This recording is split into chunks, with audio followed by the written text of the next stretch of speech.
কৃষ্ণ বলো ও আমাদের সঙ্গে চলুন, আর জোরে বলুন, ওম নমো ভগবতে বাসুদেবায়। জয় শ্রীকৃষ্ণ। রাধে রাধে বন্ধুরা।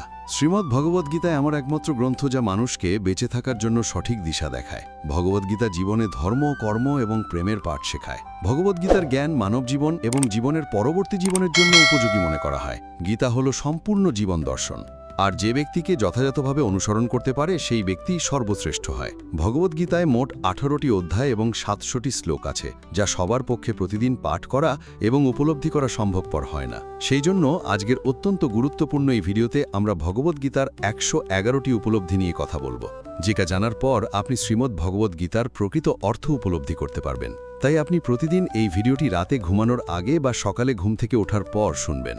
বন্ধুরা, জীবনে যাই হোক না কেন, মা বাবাকে ভালো রাখবেন ও তাদের যত্ন নেবেন। হলে চলুন এগোনো যাক পৃথিবীর সেই মহাজ্ঞানের ভাণ্ডারের দিকে, যা ভগবান শ্রীকৃষ্ণ স্বয়ং নিজের মুখে বলেছিলেন। শ্রীকৃষ্ণ বলেন, এই সংসার আমারই তৈরি মায়া দ্বারা আচ্ছন্ন। এই সংসার আমার দ্বারাই সৃষ্টি হয়েছে। আমি এই সংসারের পালনকর্তা, আবার আমি সবকিছুর বিনাশও করে থাকি। আমি অতীত, বর্তমান এবং ভবিষ্যতের সকল প্রাণীকে জানি, কিন্তু বাস্তবে আমাকে কেউই জানতে পারে না। ভগবান বলেন, যেমন প্রকাশের জ্যোতি অন্ধকারেও ঝলমল করে, একই রকমভাবে সত্যও ঝলমল করে। এর জন্য মনুষ্যকে সর্বদা সত্যের পথেই থাকা উচিত। মৃত্যু হলো একটি অটল সত্য, যাকে কখনোই পরিবর্তন করা সম্ভব নয়। যখন থেকেই সংসারে নির্মাণ হয়েছে, তখন থেকেই জন্ম ও মৃত্যুর চক্র ঘুরে চলেছে। যেভাবে মনুষ্য তার পুরাতন বস্ত্র পরিত্যাগ করে নতুন বস্ত্র পরিধান করে, একই রকমভাবে আত্মাও পুরাতন জীর্ণ শরীর পরিত্যাগ করে নতুন শরীর ধারণ করে। এটাই হলো প্রকৃতির নিয়ম। এই কঠিন সত্যকে মেনে নিয়ে ভয়মুক্ত হয়ে বর্তমানেই বাঁচা উচিত। নিজের মনের ভিতর থেকে খারাপ গুণগুলিকে পরিত্যাগ করার কথা বলা হয়েছে। ভগবদ্গীতায় বলা হয়েছে, দম্ভ, দর্পিষ্য, ক্রোধ, পারুষ্য, অজ্ঞান, পার্থ, আভিজাত্য, অহংকার, রাগ, কঠোর বাণী এবং অজ্ঞানতা, এইসব থেকে মনুষ্যকে দূরে থাকা উচিত। সদ্গুণগুলো নিজের জীবনে ধারণ করা উচিত। এর ফলে জীবনে পরম শান্তির অনুভূতি হয়। শ্রীকৃষ্ণ আরও বললেন, নহি জ্ঞানে সাদৃশ্যাং পবিত্রাং মিদ্যাতে, অর্থাৎ এই সংসারে জ্ঞানের মতো পবিত্র আর কোনো কিছুই হতে পারে না। শ্রদ্ধাবান লভতে জ্ঞানম, অর্থাৎ জ্ঞানের প্রতি জিজ্ঞাসা থাকলেই জ্ঞান লাভ করা যায়। জ্ঞান তৎপরা শান্তি মচিরে নাধিকাচ্ছতি। জীবনে শান্তি লাভ করার জন্য সাধনা নয়, বরং জ্ঞানের প্রয়োজন হয়। তিনি সমগ্র মানবজাতিকে উদ্দেশ্য করে অর্জুনকে বলেছিলেন, যদি মনকে বশে না করতে পারো, তাহলে সেই মন তোমার চরম শত্রু হয়ে উঠবে। যদি সফল হতে চাও, তাহলে ভয়কে জয় করো। অর্জুন যখন কৌরবদের বিরুদ্ধে যুদ্ধ করতে রাজি হলেন না, তখন ভগবান শ্রীকৃষ্ণ তাকে বললেন, হাতো বা প্রাপসিস স্বর্গাম জিতবা বা ভোক্সাস মহিম তস্মাদ উত্তিষ্ঠা কান্তেয়া যুদ্ধায় কৃতনিশ্চয়া। হে অর্জুন, তুমি ভয়ে যুদ্ধ করো। নিহত হলে স্বর্গ পাবে, আর জিতলে পৃথিবী শাসন করবে। তাই যে কোনো কাজে সফলতা পেতে হলে মন থেকে ভয়কে দূর করতে হবে। কর্মফল নিয়ে পরমেশ্বর ভগবান গীতায় বলেছেন, কর্ম নিয়ে বাধিকারাস্থে মা ফলেষু কদা জানা। গীতার এই শ্লোকে ফলের আকাঙ্ক্ষা ব্যতীত কর্মের দিকে বেশি জোর দেওয়া হয়েছে। আপনি যদি কোনো কাজে সাফল্য চান, তবে কর্মে মনোযোগ দিন, তবেই আপনি বিভ্রান্তি ছাড়া কর্ম করতে সক্ষম হবেন। গীতায় বলা হয়েছে, ফল কামনা করে কর্ম করলে কর্মের দিকে কম আর ফলের দিকেই বেশি মনোযোগ থাকে। যতক্ষণ না তুমি নিজের কাছে হেরে যাচ্ছ, ততক্ষণ এই পৃথিবীর কেউ তোমাকে হারাতে পারবে না। দুর্বল তুমি নও, দুর্বল তোমার সময়, আর সময় প্রত্যেকের পরিবর্তন হয়। যারা প্রকৃত জ্ঞানী ব্যক্তি, তারা না তো মৃত ব্যক্তির জন্য শোক করেন, না তো তাদের জন্য শোক করেন যারা জীবিত আছেন। কারণ তিনি জানেন যে মারা গেছে সে আবার জন্ম নেবে, আর যে জীবিত আছে সেও একদিন নিশ্চয়ই মারা যাবে। ভগবান শ্রীকৃষ্ণ বলেন, মনের শান্তির থেকে বড় সম্পদ এই পৃথিবীতে আর কোনো কিছুই নেই। যে ব্যক্তি নিজের মনকে শান্ত রাখতে শিখে গেছে, তার থেকে বড় ধনী এই সংসারে আর কোথাও নেই। সময় কখনো মানুষের তৈরি পথে চলে না, মানুষকেই সময়ের তৈরি পথে চলতে হয়। একেই তো নিয়তি বলে। জীবন তখন কঠিন মনে হয় যখন আমরা নিজেকে পরিবর্তন করার পরিবর্তে পরিস্থিতিকে পরিবর্তন করার চেষ্টা করি। কর্মই হলো সবথেকে বড় ধর্ম। ভগবান শ্রীকৃষ্ণ গীতায় অর্জুনকে উপদেশ দিতে গিয়ে বলেছেন, মনুষ্য কর্ম করার জন্যই পৃথিবীতে জন্ম নেয়, আর কর্ম না করে কেউ ক্ষণকালও থাকতে পারে না। পরিণামের কথা চিন্তা না করে মানুষকে নিজের কর্তব্য পালন করে যাওয়া উচিত। ক্রোধ মানুষকে নরকে টেনে নিয়ে যায়। ক্রোধ করার জন্য মানুষের মন অশান্ত হয়ে পড়ে, আবেগের বশবর্তী হয়ে তখন সে নিজেরই ক্ষতি করে। ভগবান শ্রীকৃষ্ণ বলেন, মনুষ্যকে ক্রোধ এড়িয়ে চলতে হবে। যতই রাগ হোক না কেন, নিজেকে নিয়ন্ত্রণ করার প্রচেষ্টা করতে হবে। এই সংসারে আজ যা তোমার আছে, গতকাল তা অন্য কারো ছিল, আগামীকাল তা অন্য কারো হয়ে যাবে। তুমি এই পৃথিবীতে খালি হাতেই এসেছো, আর তোমাকে খালি হাতেই এখান থেকে ফিরে যেতে হবে। মনের ওপর নিয়ন্ত্রণ রাখা অত্যন্ত জরুরি। মানুষের মন বায়ুর মতো চঞ্চল হয়ে থাকে। এই মনের জন্যই মানুষ কাম বাসনার প্রতি আকৃষ্ট হয়ে নিজের লক্ষ্য থেকে ভ্রষ্ট হয়ে যায়। যদি জীবনে সফলতা পেতে হয় তাহলে মনের ওপর নিয়ন্ত্রণ পাওয়া খুবই জরুরি। মনকে নিজের বশে করতে পারলে মস্তিষ্কের শক্তি কেন্দ্রীভূত হয় এবং তার জন্য কাজে সফলতা পাওয়ার সম্ভাবনা বৃদ্ধি পায়। গীতায় আমাদের শেখায়, যে ব্যক্তি নিজের মনের উপর নিয়ন্ত্রণ লাভ করেছে তার মনে অপ্রয়োজনীয় চিন্তাভাবনা এবং কামনা বাসনা প্রবেশ করতে পারে না। সে অকারণ ইচ্ছা থেকেও নিজেকে দূরে রাখতে পারে, আর তার সাথে ব্যক্তি নিজের লক্ষ্যকেও খুব সহজেই জয় করে নিতে পারে। সদা সন্দেহকারী ব্যক্তি না তো এই জীবনে শান্তি পায়, না তো অন্য জীবনে। আর সেজন্যই তুমি সন্দেহের প্রবণতা থেকে দূরে থাকো। অধিক সন্দেহ করলে মনের সমস্ত শান্তি নষ্ট হয়ে যায়, আর ব্যক্তি ভ্রমের বশবর্তী হয়ে আপনজনদের সঙ্গে সব সম্পর্ক নষ্ট করে ফেলে। শরীরের সৌন্দর্য মনকে আকর্ষিত করে, কিন্তু স্বভাবের সৌন্দর্য হৃদয়কে আকর্ষণ করে। সেই জন্যই মনুষ্যের স্বভাব সর্বদা নির্মল হওয়া উচিত। কে কি করছে, কেন করছে এবং কিভাবে করছে, এসব থেকে যত দূরে থাকবে ততই তুমি সুখে থাকবে। জীবনে আমরা কতটা ঠিক এবং কতটা ভুল এটা মাত্র দুজনই জানে। একজন হলেন পরমাত্মা এবং দ্বিতীয়জন হল আমাদের অন্তরাত্মা। ভগবান শ্রীকৃষ্ণ বলেন, যে ব্যক্তির মধ্যে জ্ঞানের অভাব এবং ঈশ্বরে বিশ্বাসের অভাব থাকে সেই ব্যক্তি জীবনে কখনো আনন্দ এবং সফলতা লাভ করতে পারে না। মানুষের দুঃখের প্রধান কারণ হল তার মোহ। যে যত বেশি মোহ করবে সে তত বেশি দুঃখ ভোগ করবে। তোমার আফসোস তোমার অতীতকে পরিবর্তন করতে পারবে না, আবার তোমার দুশ্চিন্তা তোমার ভবিষ্যৎকেও পরিবর্তন করতে পারবে না। সেই জন্যই বর্তমানের আনন্দ উপভোগ করাই সবথেকে সুখের। শ্রীকৃষ্ণ আরও বলেন, যে তোমার পাশে থাকে তুমিও তার পাশে সব সময় থেকো, আর যে তোমার সাথে প্রতারণা করে তাকে তুমি ত্যাগ করো। যে স্থানে তোমার কোনো সম্মান নেই সেখানে কখনোই যাওয়া উচিত নয়, কারণ এটা করলে লোক তোমাকে বোকা এবং দুর্বল ভাববে। ক্রোধ ভবতি সম্মোহ স্মৃতিভ্রংশ বুদ্ধিনাশ, বুদ্ধিনাশত্ব প্রাণসতি।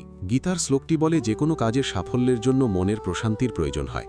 ভগবান শ্রীকৃষ্ণ বলেন, রাগ বুদ্ধিকে ধ্বংস করে ব্যক্তিকে মূর্খ করে তোলে। একজন মূর্খ ব্যক্তি নিজেকেই ধ্বংস করে। এমতাবস্থায় যে কোনো কাজের সফলতার জন্য ক্রোধ ত্যাগ করা অতি আবশ্যক। যে কখনো জীবনে সংকটে পড়েনি সে কখনো নিজের শক্তি সম্পর্কে জানতে পারে না। যে অন্যের দুঃখকে অনুভব করতে পারে, যার মনে দয়া আছে, যারা মন থেকে শুদ্ধ, সে এই পৃথিবীর জন্ম মৃত্যুর চক্র থেকে মুক্ত হয়ে যায়। ভগবদ্গীতার একটি বড় শিক্ষা হলো এই, যে কাউকে কিছু দিয়ে কখনো অহংকার করা উচিত নয়। কে বলতে পারে তুমি তাকে সেটা দিচ্ছ নাকি পূর্বজন্মের ঋণ পরিশোধ করছো? যেসব ব্যক্তিরা অহংকারী হয় তাদের বৈভব এবং প্রতিষ্ঠা তিনটেই চলে যায়। যদি বিশ্বাস না হয় তাহলে রাবণ, কৌরব এবং কংসকে দেখো, যারা অতিরিক্ত অহংকারের কারণে নিজেদেরকেই ধ্বংস করেছিল। যদি কাউকে বিশ্বাস করতে হয় তাহলে তার কথায় নয় তার ব্যবহার দেখো। অতিরিক্ত রাগের সময় কিছুটা চুপ থাকলে এবং ভুলের সময় কিছুটা মাথা নত করলে জীবন আরও সহজ হয়ে ওঠে। ভগবান বলেন, যে ব্যক্তি আমাকে জেনে যায় সে এই কষ্টে ভরা পৃথিবীর জন্ম মৃত্যুর চক্র থেকে মুক্তি পেয়ে যায়। যে ব্যক্তি ভগবদ্গীতা পড়ে এবং তাকে অনুসরণ করে তার জীবন থেকে সমস্ত দুষ্কর্মের প্রভাব নষ্ট হয়ে যায়। যা তোমার ভাগ্যে আছে তা দৌড়ে তোমার কাছে আসবে, আর যা তোমার ভাগ্যে নেই তা এসেও আবার চলে যাবে। ঝড় যেমন নদীতে থাকা নৌকোকে পথভ্রষ্ট করে দেয়, সেরকমই বাসনা মানুষের বুদ্ধিকে ভ্রষ্ট করে দেয়। যে মানুষ সুখ দুঃখে মান অপমানে শান্ত থাকতে পারে সেই মানুষ আমার অতি প্রিয়।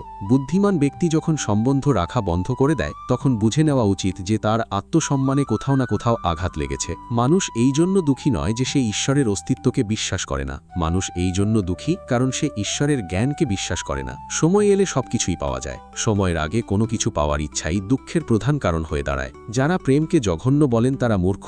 এই জগৎ প্রেম দিয়েই তৈরি হয়েছে। প্রেম হলো এই জগতের মেরুদণ্ড।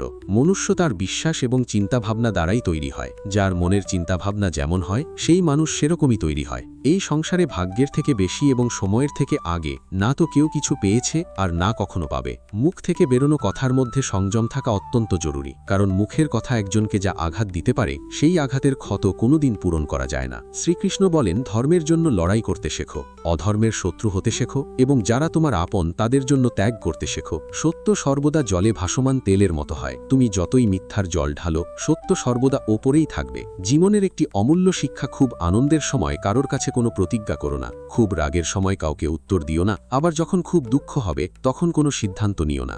যদি কোনো মনুষ্য সমগ্র জগৎকে জেনে যায়, সমগ্র সংসারকে জেনে যায়, কিন্তু সে নিজেকে না জানতে পারে, তাহলেও সেই মানুষ নির্বোধ থেকে যায়। যদি কেউ তোমাকে প্রত্যাখ্যান করে তাহলে দুঃখ করো না, কারণ বাস্তবে সে তোমার মূল্য বোঝেনি। যে সম্পর্ক তোমাকে কাঁদিয়ে দেয় সেই সম্পর্কের থেকে গভীর সম্পর্ক আর কোনো কিছুই হয় না, আর যে সম্পর্ক তোমাকে কাঁদার জন্য ছেড়ে দেয় তার থেকে দুর্বল আর কোনো সম্পর্ক হয় না। সর্বদা শান্ত থাকতে শেখো, তাহলেই তুমি নিজেকে মজবুত করবে। উত্তপ্ত লোহাকে গরম অবস্থায় যে কোনো রূপে পরিবর্তন করা যায়, কিন্তু ঠান্ডা হয়ে গেলে সেই লোহাই অনেক বেশি মজবুত হয়ে যায়। একজন জ্ঞানী ব্যক্তি হল সেই যে অন্যকে দেখে এবং তার থেকে শিক্ষা লাভ করে, কিন্তু তাকে কখনো ঈর্ষা করে না। এই পৃথিবীতে কেউ কারোর আপন হয় না। মৃতদেহকে শ্মশানে নিয়ে যাওয়ার পর আপনজন জিজ্ঞাসা করে, আর কতক্ষণ সময় লাগবে? জীবনে দুঃখ পাওয়াও জরুরি, না হলে সুখের গুরুত্ব অনুভব করা যায় না। এই পৃথিবীতে একমাত্র মাতা এবং পিতাই হলেন দুজন ব্যক্তি যারা সর্বদা চান যেন তার সন্তান তাদের থেকে উন্নতি করে। সময়, বন্ধু এবং সম্পর্ক হল এই তিন জিনিস যা আমরা বিনামূল্যে পাই,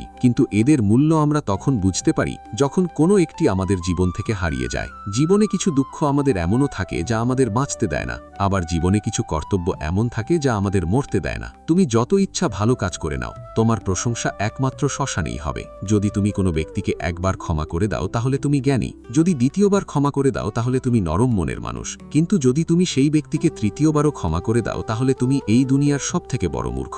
এই জীবনের সবথেকে দামি জিনিস হলো তোমার বর্তমান। যদি এটা একবার হারিয়ে যায়, পুরো দুনিয়ার সম্পত্তি দিয়েও এটাকে তুমি আর ফিরিয়ে আনতে পারবে না। ঈশ্বরের কাছে কিছু চাওয়ার পর যদি না পাও তাহলে ঈশ্বরের ওপর রাগ করো না, কারণ ঈশ্বর তোমাকে সেটা দেয় না যেটা তোমার ভালো লাগে। ঈশ্বর তোমাকে সেটা দেয় যেটা তোমার জন্য ভালো। প্রেম সর্বদা ক্ষমা চাইতে পছন্দ করে, কিন্তু অহংকার ক্ষমা চাওয়াতে পছন্দ করে না। ভগবান শ্রীকৃষ্ণ বলেন, তোমার নাম নয়, কর্মই তোমার আসল পরিচয়। তার কারণ এক নামের হাজার মানুষ আছে, তাদের নাম এক হলেও কর্ম ভিন্ন হয়। ভগবান আরও স্পষ্ট করে বলেছেন, বাসা যথা বিহায়ানি নরাপরানি তথা শরীরানি বিহায়া জীর্ণায় জ্ঞানী সংজাতি নবানি দেহি। যেরকম মনুষ্য তার পুরাতন বস্ত্রগুলি ত্যাগ করে নতুন বস্ত্র ধারণ করে, সেই রূপ জীবাত্মাও পুরাতন শরীর ত্যাগ করে নতুন দেহ ধারণ করে। বর্তমানে আমি এই দেহকে আশ্রয় করে আছি, আবার কোনো এক সময় পুরাতন বস্ত্রের মতোই এই দেহকে পরিত্যাগ করে কর্মফল অনুযায়ী নতুন একটি দেহ আমি ধারণ করব। এটাই হলো প্রকৃতির বিধান। এখানে কিন্তু ভগবান আমাদের জীবাত্মা বলে সম্বোধন করেছেন। এর মানে হলো আমি হলাম আত্মা। তবে জীবাত্মা আর পরমেশ্বর ভগবান যেহেতু সর্বভূতে অবস্থান করেন, তাই তিনি হলেন পরমাত্মা। যেহেতু আমার জন্ম হয়েছে তাই আমার মৃত্যু অবশ্যম্ভাবী, কিন্তু জন্ম ও মৃত্যু কোনো সৃষ্টি বা বিনাশ নয়। গীতার ভাষায় এটা দেহ পরিবর্তন করার একটা নিয়ম মাত্র।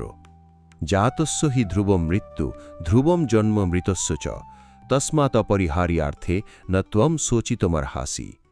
যার জন্ম হয়েছে তার মৃত্যু নিশ্চিত, আবার যার মৃত্যু হয়েছে তার জন্ম হওয়া নিশ্চিত। সুতরাং যা অবশ্যভাবী তার জন্য আমাদের শোক করা উচিত নয়। এটিই হল ভগবদ্গীতার সবথেকে বড় উপলব্ধি। যারা এই শরীরকে সর্বস্ব বলে মনে করেন তারাই কেবল দুঃখ ভোগ করেন, কিন্তু যারা জানেন এই শরীরটা আমি নই, আমি জীবাত্মা, আমার বিনাশ নেই, তারা কখনো কোনো কষ্টে ব্যথিত হন না বা অধিক আনন্দে প্রভাবিতও হন না। বিষয় চিন্তা করতে করতে মানুষের তাতে আসক্তি জন্মায়। আসক্তি থেকে কামনা, কামনা থেকে ক্রোধ, ক্রোধ থেকে মোহ, মোহ থেকে স্মৃতিভ্রংশ, স্মৃতিভ্রংশ থেকে বুদ্ধিনাশ, আর বুদ্ধিনাশ হলেই বিনাশ ঘটে। কিন্তু যার ইন্দ্রিয় প্রসন্ন, চিত্ত এবং বুদ্ধি ঈশ্বরে স্থিতি, তিনি অমৃত লাভ করেন। আর যিনি অযুক্ত, যার চিত্ত ঈশ্বরে সমাহিত নয়, তার আত্মা বিষয়ক বুদ্ধিও হয় না। যার আত্মা বিষয়ক বুদ্ধি চিন্তা নেই, তার শান্তিও নেই। আর যার শান্তি নেই, তার সুখ কোথায়? আমাদের মন সকল ইন্দ্রিয়কে পরিচালনা করে। যখন ইন্দ্রিয় সকল মনের অধীন এবং প্রজ্ঞাবান, যার ইন্দ্রিয় সকল বিষয় থেকে নিবৃত হয়েছে, তার প্রজ্ঞা প্রতিষ্ঠিত হয়েছে বলে জানবে। যেমন নদীর জল সমুদ্রে প্রবেশ করে বিলীন হয়ে যায়, তেমনি আত্মাবান ব্যক্তিতে বিষয় সকল প্রবেশ করলেও তাতে চিত্ত বিক্ষিপ্ত না হয়ে স্থির থাকে।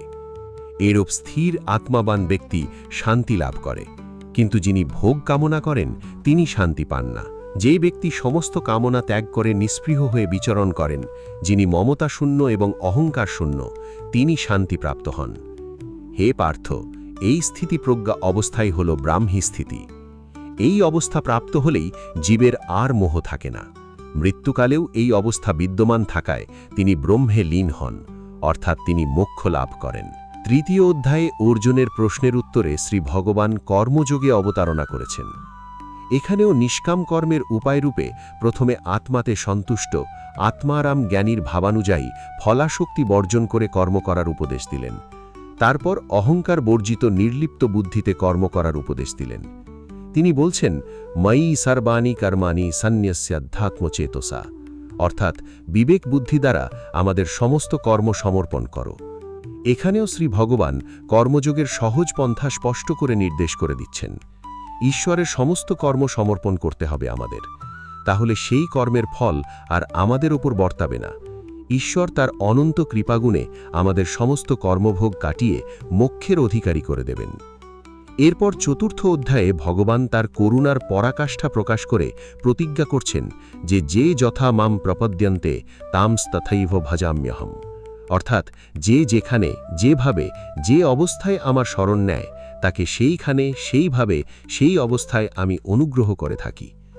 যে বিষয় কামনা করে তাকে আমি কাম্য বস্তু প্রদান করে থাকি। যে মোক্ষ কামনা করে তাকে আমি মোক্ষ ফল প্রদান করে থাকি। যে ভক্তি প্রার্থনা করে তাকে আমি ভক্তি প্রদান করে থাকি। আমাদের জীবনের সবথেকে কটু সত্য হলো এটি যে আমরা সর্বদা সুখের জন্য চেষ্টা করি, কিন্তু আমরা দুঃখ পাই। আমরা প্রেম কামনা করি, কিন্তু আমরা হতাশার সাথে মিলিত হই। আমরা জীবন কামনা করি, কিন্তু আমরা জানি যে আমরা প্রত্যেক মুহূর্তে মৃত্যুর দিকে এগিয়ে যাচ্ছি। প্রত্যেক ব্যক্তি সুখ লাভের জন্য ফলপ্রসূ কাজে নিয়োজিত থাকে, কিন্তু তৃপ্তি পায় না। পরিবর্তে এই ক্রিয়াকলাপগুলি কেবল দুঃখকে আরও বাড়িয়েই তোলে। ফলে এই পৃথিবীতে কার্যত সবাই অসুখী।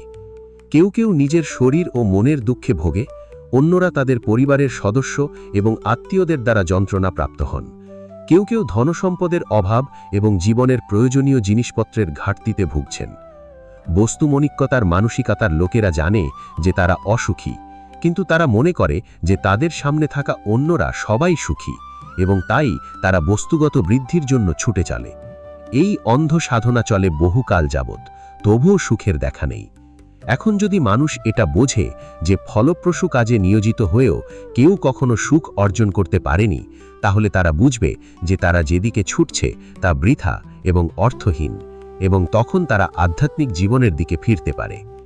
যাদের বুদ্ধি আধ্যাত্মিক জ্ঞানে স্থির হয়ে গেছে তারা বোঝে যে ভগবানই সবকিছুর পরম ভোগদাতা।